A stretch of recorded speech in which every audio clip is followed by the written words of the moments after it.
you can choose who pays you. You can choose whether anyone pays you. And so when you're in an employee employer relationship, yes, they pay you. But that's because you choose to be paid by them. And you can always choose where you get paid, if you get paid, or whether you pay yourself. No one owns you. And that's where I think the old school versus the new school, that's a massive difference that I see.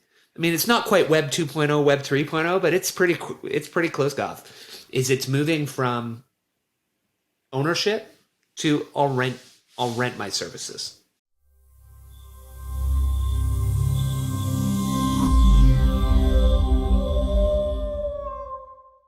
Welcome back to the Wolf Podcast, the world of learning finance. I'm your host, as always, Gav Blacksburg, also known as the Wolf of Twitter Spaces.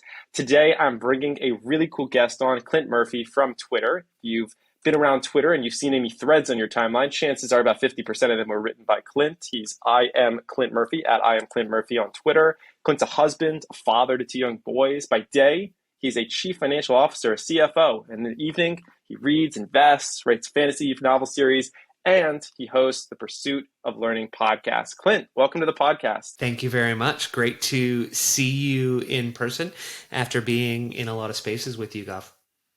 Absolutely. Yeah, I'm excited we were able to take it to a video podcast where we could dive a little bit further than we often get to on spaces where we have multiple people who we have to satiate, but now we can just have us two.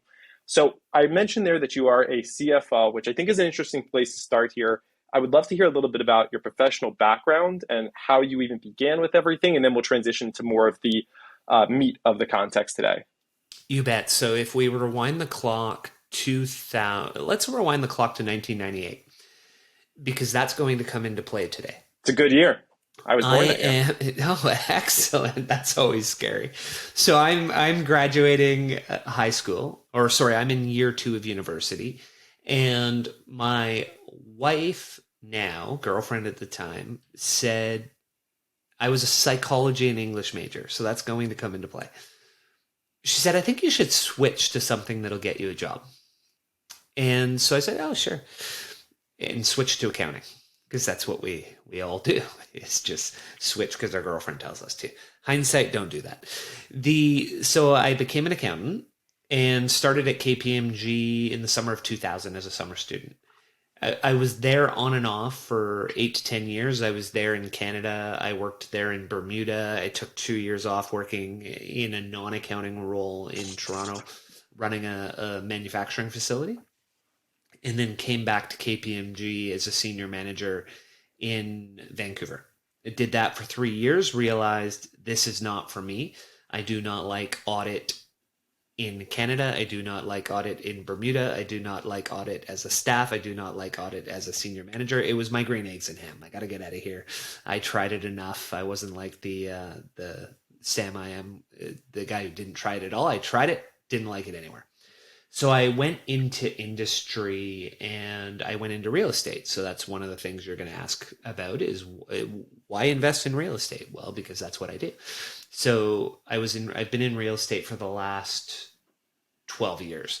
I started as a controller. Within a year in industry, I was director of finance, changed shops. I was a VP there. And then I started with the company I am at now as a VP finance. The CFO was planning on retiring. So I had a 3-year transition plan with him and became CFO in 2017, Goff. Okay, awesome. So a couple pieces there that I do want to dig into. First off, I love what you're saying about accounting. I did a very brief stint in accounting, luckily only 6 months. It was one of those things where I think people often tell you, in order to find what you want to do, you kind of have to first figure out what you don't want to do. Right? That's kind of the value to a lot of these experiences. And hopefully you figure it out sooner than later before you kind of move into the next piece. But carrying on, you obviously had those experiences in the accounting world that shaped you into, some of the things you're doing in real estate. And now you're in this CFO role and together with also running a very successful social presence and everything along those lines. So I think the first thing that I'm curious about, and you mentioned that there's a lot going on, right? You've got kids and everything, is how do you balance all of this? I think that would be kind of the first step for me to understand is where do you prioritize different pieces of your life? And then when it also comes to social media, before we even dig into like why you got started, or we can start with, I guess, why you got started on Twitter. I'm very curious how that, how your work, monitors Twitter, what you could say on Twitter if you feel like there's limitations, to the social media world, because you're kind of in multiple areas. Great questions. There's a lot to digest there. A lot of people use that word and they throw it around liberally. Balance. I'm writing a thread, you're not surprised, that'll come out tomorrow. And it's career advice for people. And number one is forget work-life balance. There is no balance in life. There's integration. What do you want to do? And do that. What is your goal? What does it take to achieve that goal? Do it. So when I look at how I balance my life, I have things I want to do, I have outcomes I want to get to, and I do what it takes to get there. If there's anything I sacrifice, at times it's physical, and so I've got to work on that, because you can't sacrifice your body to achieve your goals and then use your money to fix your body, because it's too late. So I have to work on the physical more. I know that. And then I sacrifice the sleep, and people tell us that's bad, so I should probably fix that a little. But it's really coming down to, what do I know that I have to achieve on a daily basis to get to where I want to go, and then I just do it. And so it may mean that while I'm watching a Netflix movie with my kids, I've got a laptop in my lap and I'm writing a thread, or I'm reading a book for the podcast, because that's one of the challenges that we will talk about later for content generation. But when it comes to the podcast, I interview authors every time. And a lot of them highlight to me that the people that interview them don't read their books. And so one of the things a lot of them thank me for is, wow, you did a lot of research to have this conversation. As well, I read the book that I invited you on my podcast to talk about. So of course I read it. I mean, that would be crazy. So that means I'm probably reading 45 to 50 books a year on nonfiction. And so the balance is figuring out how to get all that done while still being a present and caring and loving partner and husband, while still being a present, engaged, thoughtful father. And so then it becomes prioritization. Family first, my career second, all this other shit third. And then within that frame set, get it all done. So my weekends are full out, right? A lot of people, 9 to 5, and then it's decompression mode. It's Netflix, glass of wine, chill out, hang out, go back and do it the next day. I start at about 5:30 or 6, and I go to 11 to 12. And I do that roughly 7 days a week. And so it's just consistency towards a long-term goal. And not only no days off, very few hours off. You mentioned sleep at a point there. It sounds like you're calculating about 6 hours of sleep in there. Is that enough? I've always operated very well on 6.5 as my magical number. I'm hitting about 5.5 a lot lately, and that's probably becoming problematic, in that it becomes a game of stimulants, my friend. So you're waking up and there's more coffee than you like. There's an occasional Monster Energy drink. For the listeners, it's always the sugar-free Monster Energy drink. So it's only 10 calories, calories in, calories out. I'm paying attention. So it's probably not enough, and that's an area I'm focusing on. And I'm modifying the system. My wife is retiring, or as Serena would say, she's evolving. I'm learning to change my language on this one. She's evolving in the next 2 months. And so she will be helping me with a lot of the long-term mission of where we're going. We're a team. I use the word we a lot. People are like, well, you're the one writing on Twitter, or you're the one talking on the podcast. I may be the face, but that's the other part. To do all of this, you need a supportive partner. I can only be writing this much, talking this much, joining you if my partner is okay with me spending the time I need to do it and is supporting me behind the scenes on A, B, C, D, E, F, and G. Our good friend Steve believes that the biggest life hack is marrying the right person the first time. Thoughts on that? It's absolutely, absolutely the greatest life hack. And I'm going to qualify that because there's going to be a lot of people who there is a lot of people who hate on Steve for that. There's a lot of people who hate on me for that. I started dating my wife when I was 17 years old. I fell in love with her when I was 15, right? She was the smartest person I'd ever met. She's one of the hardest workers I've ever met. Her parents were immigrants to Canada from Hong Kong. She was born in Vancouver. Her parents, to provide for her and her brothers, opened a Chinese food restaurant in the small city we both grew up in, 20,000 people. They worked 7 days a week, 12 hours a day, start at noon, go to midnight. So she would wake up from grade 1 on, make herself lunch, make herself breakfast, go to the bus, go to school, come home. Once she hit a certain age, she'd work in the restaurant. She wouldn't see her parents. So she said to me very early in our life together, when we have a family, because my wife had a 10-year plan, when we have a family, I want to be home for our kids. So I don't want to work. I want to be there for them. So I'm going to choose a career that lets me do that. You work hard. You make the money. That's what we're doing here. And I'll support that. And so she didn't sacrifice. She didn't put herself behind me. She said, here's our plan as a team.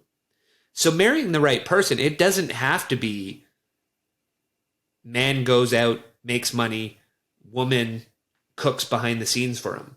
It's you are a partnership, whether that's two guys, whether it's two women, whether it's your wife is out working super hard and you're supporting her, whether it's you're both working super hard and you're hiring help to take care of things. All that matters is you are a partnership and you are aligned on the direction the ship is going. And we've been aligned from day one. And she's the best partner I ever could have had on this journey. So he's absolutely right that who you choose to spend your life with is a superpower. And people don't think about it the right way. They think when someone says that, it's a super misogynist comment. I do not think Steve means it that way. I do not mean it that way. And I think everyone should focus on making sure that if you invite someone into your life, you invite the right person. Yeah, I mean, more and more I can kind of, see that around me, the way that people are interacting with their spouses and creating those plans. Funny question to maybe spin at you.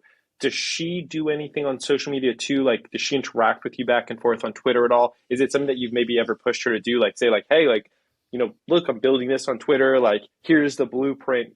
Build with me. Funny you should ask that. So the evolution is to be part of the team. I don't have enough capacity to keep running at the pace I'm running at. I have very big goals for where we're going. She is going to become a lot more involved in that machine. So she will stop working for other people effective 2 months from now, I believe it is. And she will become the chief operating officer of our business. And what that would look like, Gav, is she'll be taking the blueprint and she'll be running social on Instagram and TikTok. So I'll lay out the roadmap for how she can do there what we've done here. And a big part of that, as you're aware, is they're different systems. They're different environments. So a big part of it is I took these 7 courses on how to get good on Twitter. I joined these 3 engagement groups. You need to do that on Insta. You need to do that on TikTok. Let's identify together what are the right courses, what are the right engagement groups, how do you build the foundation, and I can provide you the content. You tailor it for the medium. So she'll be doing that.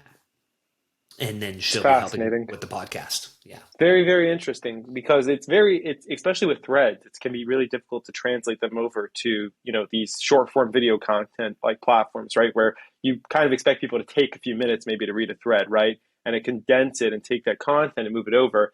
I agree that someone would probably need like the right courses and different pieces like that, but they definitely exist. Let's just pull back for a second. Why did you make a Twitter account?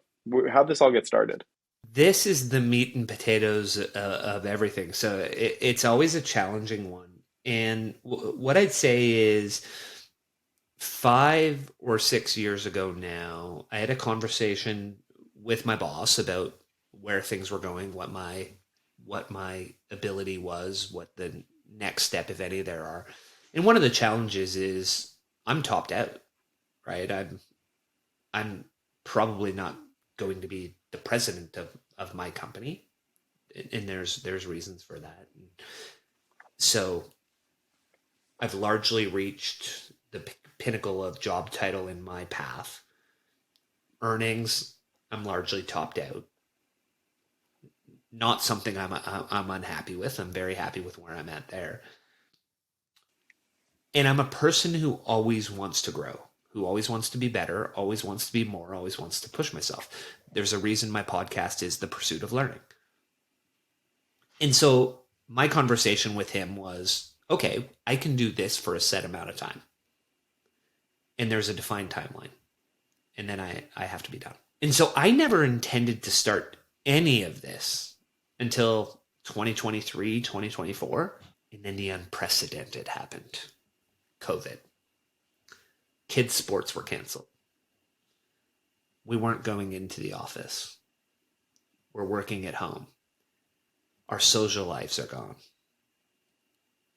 You already have the sense that I tend to run 100 miles a minute.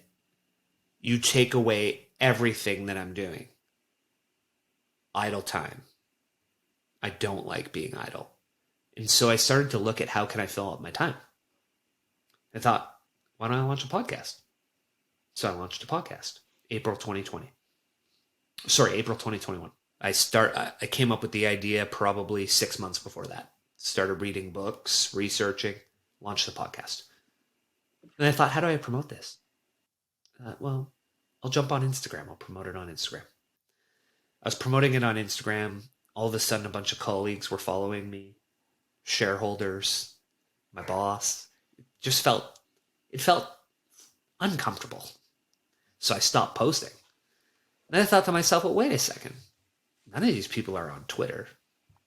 Why don't I go over there? I had an old account. Biggest mistake I made. I resurrected an old account. I should have started from scratch because I really started June, July a year ago. So my account, I probably had about 800 people coming into August 2021. And then I started to see that there were certain people that were being successful. I was doing all the classic mistakes. I was just taking like the sound bite from my podcast and putting it with a bunch of hashtags. Go listen to this episode. Here's what you learn. Hashtag, hashtag, hashtag. It was just gory and ugly. And I started seeing all these people who are growing, successful. You go down the list. And I thought to myself, what do they have that I don't? I've achieved a lot in life. I'm successful here, here, and here. I'm talking to these authors. I've got value to contribute. How do I get that across? I found Masterclass 24/7. You're in there now with me. Started learning with them. Art of Purpose launched his product called Create, Publish, Profit.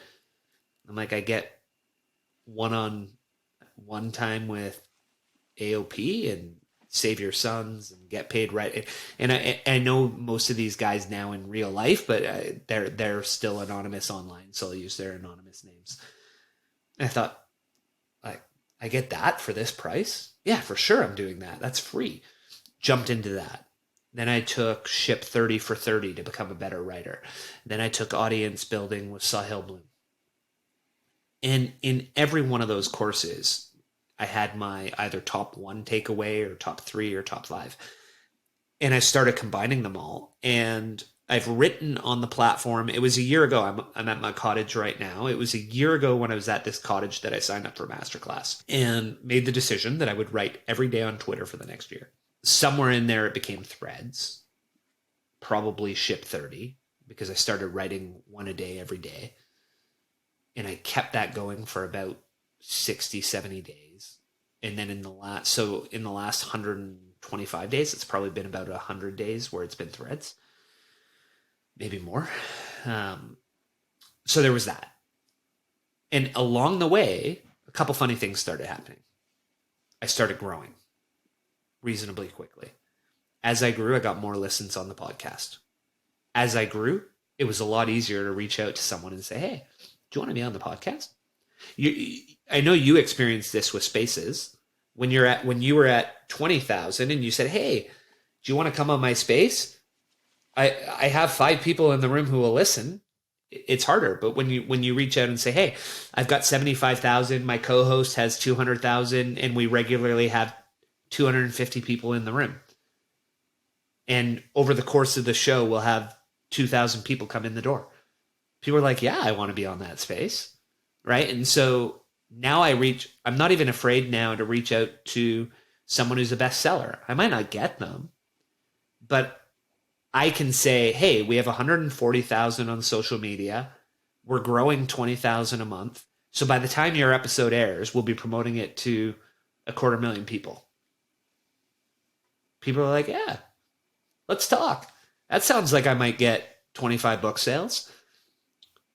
Oh yeah, by the way, a year from now, that's going to be 1 million. A year and a half. A year and a half from now, that'll be 1 million. Who am I comfortable reaching out to now, Goff, right? And so somewhere in there, I took off the anonymity. I think I was Coach Clint, so it wasn't fully anonymous, but it was half anonymous. I took that off and work did. All of a sudden, it came to light. It came up in a conversation with my boss. And so now they're not necessarily a fan of these side projects, the podcast, the social media. And so that's all in dialogue right now. The challenge, as you're aware, is when we're at the spot where you're at with your spaces, where you're at with your social media following. You've built something. It's not something you're willing to just say, okay, I'll stop doing this. And so I think I have to be respectful that I am a CFO, which means I am a representative of a business. So what I say, what I talk about, what I share has to be things that I believe in and that I'd be comfortable having a conversation with you in the lunchroom at work. So I make it pretty clear with friends, hey, these are things some people write about. I don't share them. Here's why. And then we'll see where that conversation goes and what that means for my long-term future. And then I probably wasn't clear in that conversation where I said there's a termination or a terminal date somewhere down the road. It was because I plan to evolve into very specific things: writing, podcast, coaching, public speaking, coaching and consulting, real estate and private equity investing. And so when I look at that, almost every one of those things, you want to have a brand. And so I did the podcast first, and then I started the Twitter to promote the podcast. And then somewhere along the way, I got as good or better at the Twitter than the podcast. And so this right now is all building the brand for the future 5 things that I want to do. Is your brand always just going to be, you see it just being your name? Yeah. So the podcast will be rebranded as The Growth Guide. The website that I have is thegrowth.guide. And so the brand is me. The Growth Guide is what I do. I help people grow personally, professionally, financially. That's what I've focused on in my life. That's where I've been successful. That's where I believe I can help other people be successful. So the podcast will be about that. What I write, I think it's fair to say from what you've seen, that's what I write about. That's what I share. That's what I talk about in spaces. That's what you and I are talking about here today. That's what I just got off with Steve talking about is personal, professional, financial growth. And then the on the investment side, that's me investing and then saying to other people, hey, do you want to come along and invest with me? And that's longer term. And I want to demonstrate my own success personally with my own funds and create a structure to do that down the road. Has your work ever looked at your account and gone like, hey, this is actually a potential asset for us, having someone that has, social capital in the world, being in a C-suite position in our company? No. And that to me is a challenge. When I had a conversation with someone, I won't get into all the details because that wouldn't be fair. I framed it the way you're saying. I said, hey, look, here's the reasons that me having my podcast and my Twitter account are better for you. I'm a better writer. I'm a better speaker. I'm a better leader. I'm a better colleague. I'm a better employee. I'm better at everything I do because I do this. And here are the ways it's better for my team. Here's the way it's better for the people that I lead. Here's the way it's better for you as a company. Here's how it's easier for me probably to hire and find talent than it is for someone else who's running another team. Because all of a sudden people are like, hey, I listen to your podcast. I read you on Twitter and I get to be on your team and like you'll go for a walk and talk with me and have a one-on-one about what you write about if that's what I want to ask you about. Yeah, sure. Right? And so I like you and there's a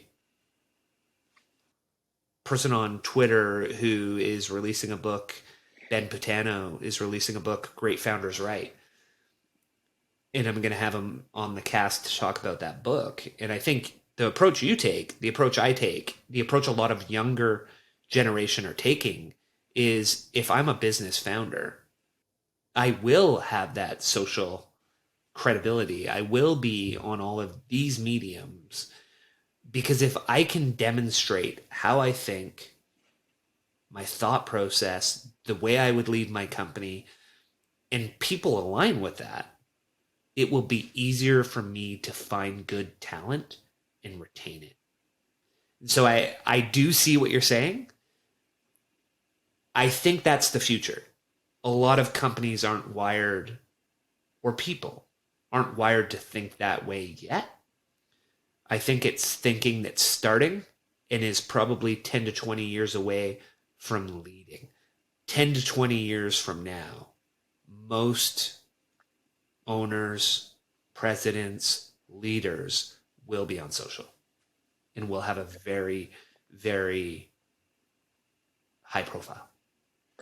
Yeah, absolutely. I think there's two things about it that I see. The first is for sure it's a younger mindset, right? Just because there's a lot of people who didn't grow up on social media and they see it as a waste of time, right? And so they see you doing social media and they assume you're not doing work, right? You're on social media instead doing that.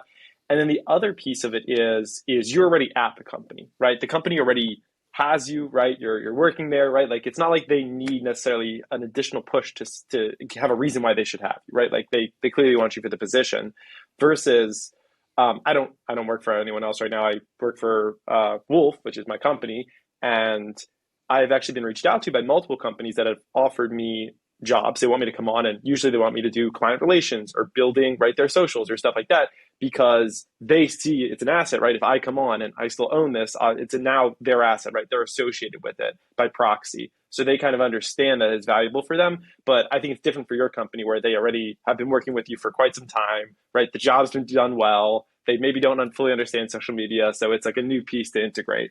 I want to turn to a different topic for maybe the last 10.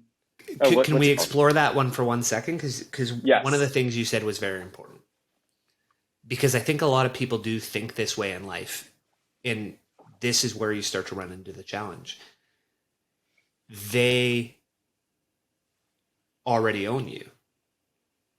Well, no one owns me. I work there. And when someone has a mentality that they own you, they pay you so you have to do what they say. That becomes a dangerous way to live, or a dangerous way to run a shop. Because at the end of the day, you can choose who pays you. You can choose whether anyone pays you. And so when you're in an employee employer relationship, yes, they pay you. But that's because you choose to be paid by them. And you can always choose where you get paid, if you get paid, or whether you pay yourself. No one owns you. And that's where I think the old school versus the new school, that's a massive difference that I see.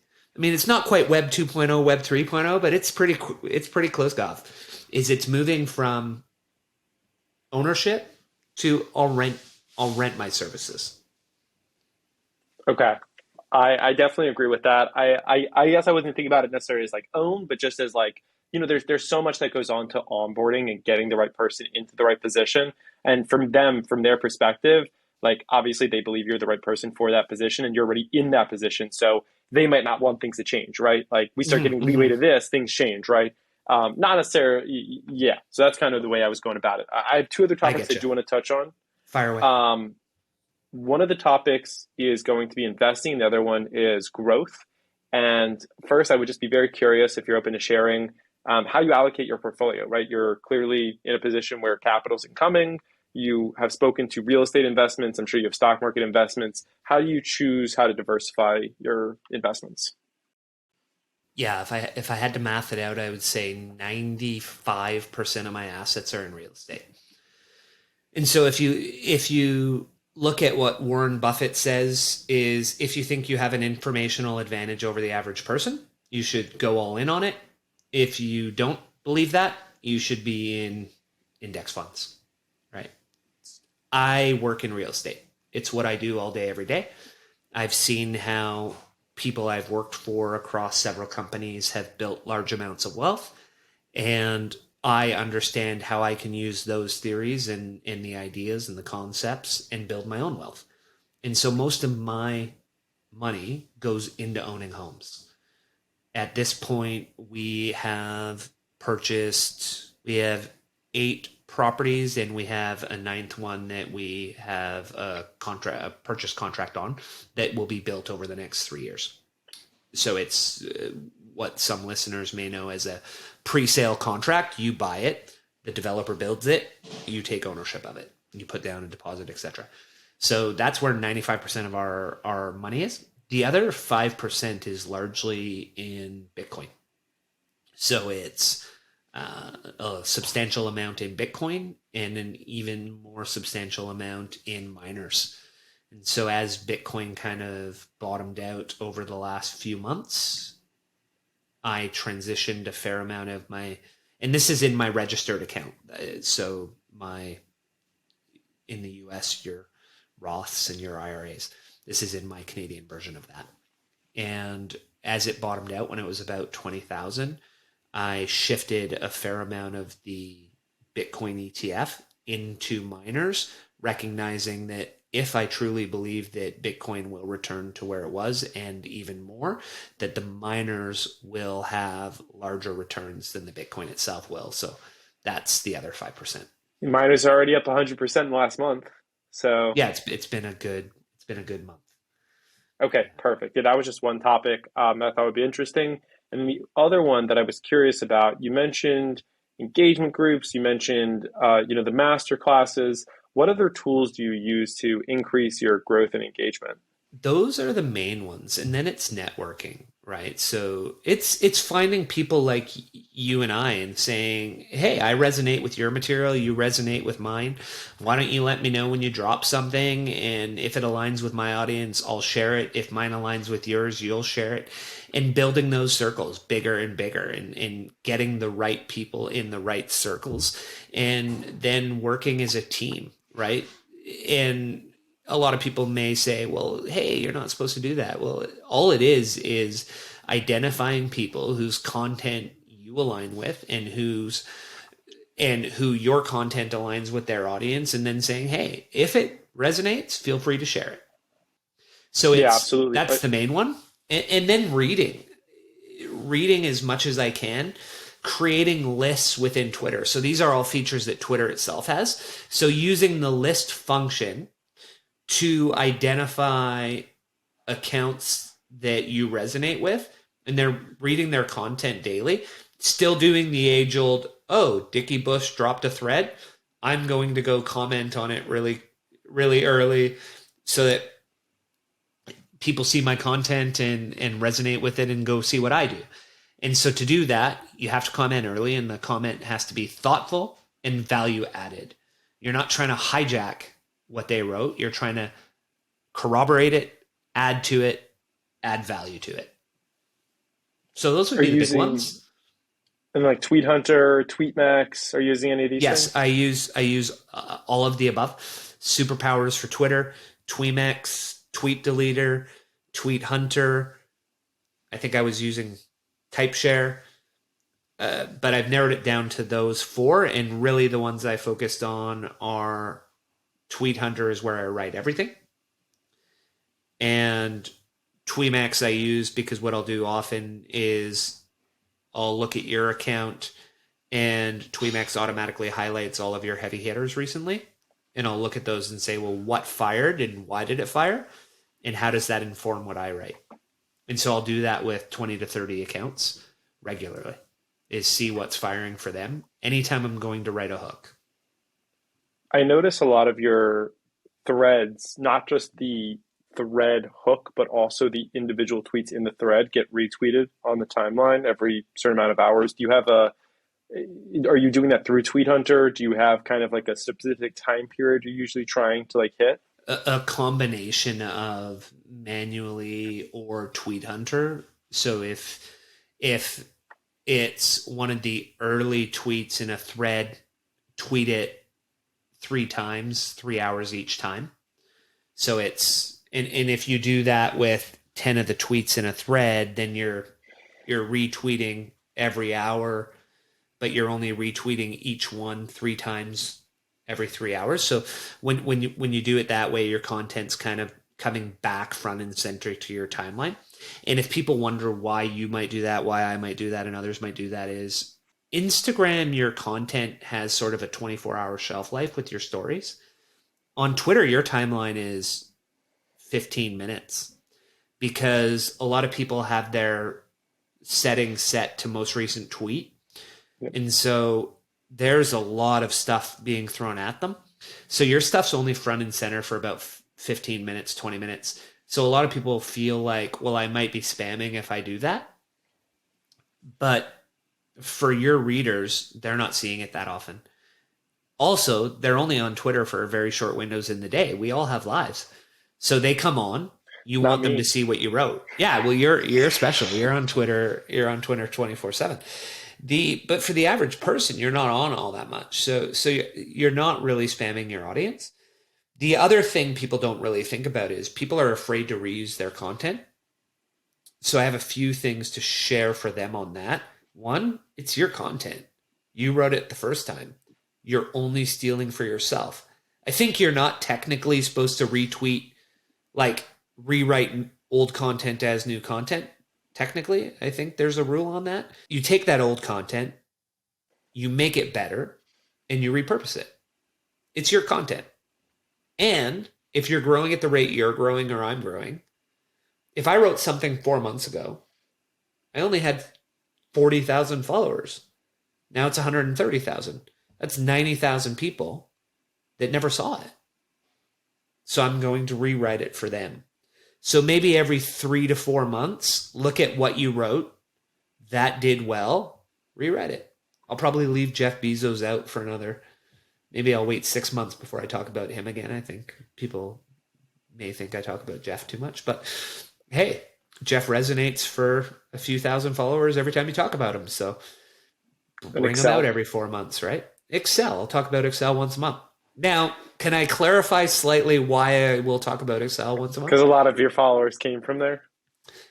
No, I write about personal, professional, financial growth, right? I'm on Excel every day for roughly the last 20 years. I have 3 Excel workbooks open right now while we're having this conversation. I track all my Twitter analytics in Excel. I realized I'd screwed something up earlier this week, made a switch, massive result change because I track my results in Excel and I knew where I went wrong based on the spreadsheet I created for myself. I have my goals in Excel. I have my life plan in Excel. I have my cash flow, my net worth statement. Everything I do is in Excel. I think it's one of the greatest tools out there. I use it every day. So we talk about pursuing value over virality. And yes, Excel gives a certain amount of that virality. And as an individual, I use it almost every day of my life. So I always want to share with my audience. I'm not just talking about Excel because I get a lot of followers every time I do. It's something that I use every day in my life, and I think more people will benefit from using it. There's tons of way we could use it for the Wolf Spaces and for your Twitter growth. And I'll share. Well, you check out the audience building room in masterclass, and you'll see my Twitter spreadsheet, and you'll understand why I use it for Twitter. A lot to think on here. A lot to think on. I'm excited to dive in. I'm actually very grateful I don't have to use Excel so much anymore. I've been breaking away because trust me, I had to use it for years. For Exactly. sure at a lot of jobs, like everything was Excel. Okay, this was awesome. I really made it through so many topics. Of course, there's so much more I could ask on, but I want to be respectful of both of our time. And I noted down also a couple of like times where stuff came up that I thought was really, really good. And I'm going to clip those too and get them out to everybody. But I'll leave it at this. I always like to ask guests if you had to have a call to action at this point. There's a lot going on in your life. There's Twitter, there's the podcast. What's your call to action? Where can people find more about you? Where can people learn most about you? Where do you want them to go? Yeah, the best spot probably is Twitter. I am Clint Murphy. If they come to Twitter, every podcast episode, and I love that I shared this with you on the last space we did, and I've noticed a dramatic escalation in your thread writing sense and you converting spaces to threads, and your growth, if I'm not mistaken, you were already growing fast, but it's going exponential. So you're seeing the results, and you're a man Yeah. who learns from conversation. So I love that, brother. The hit me there. Every podcast becomes a thread. Every book becomes a thread. I gain knowledge. I share it. I share it with the audience. So they'll do two things. They'll get what I'm writing, and then please click on the podcast, subscribe, rate, review it. That helps get it in front of more people. What you may not realize as listeners, the more you do that, the more we grow, the more the two of us grow. The more the two of us grow, the more guests we get, the more we can reach out to great guests, the more we can share their knowledge with you. So hit us both up, hit the subscribe buttons. We both appreciate it. Love it. Yeah, I'll echo that sentiment. I always say this at the end of my podcast. If anybody made it this far, drop me a DM on Twitter. Tell me you made it this far. Tell me a favorite part. I'm happy to respond back to you, have a little bit of interaction. You'll have open access to me in the DMs. I also definitely agree. We did our space 15 days ago, I believe. It was a Wednesday. Since then, I'm up around 18,000 followers. So you Yeah, must have dropped some good knowledge in that space. A lot taken away from it. It's definitely been a nice little run. Looking for 100K this weekend. We'll see what happens. you're going to get But it. yeah, I love it. That's going to be everything for today. Clint, thank you for coming on here, dropping a ton of knowledge, a lot of real interesting truths as well. I really hope specifically that people who are struggling with balancing their work and their social media, or having problems with their work, not liking what they're doing on social media, can listen to this and maybe feel some resonation with what you're going through, and maybe have some takeaways or adjust their strategy, right, to perhaps what they're tweeting, what they're retweeting, all those kind of things, and find a middle ground. I think that was one of my biggest takeaways from this. And then, of course, I'm not there yet, but anybody who's also in a marriage, maybe, or looking to get married, will take away some good stuff from this too. I think there are a lot of really fun points. Thank you, sir, for coming on, and Thanks, can't wait brother. to talk again soon. Thank you for having me.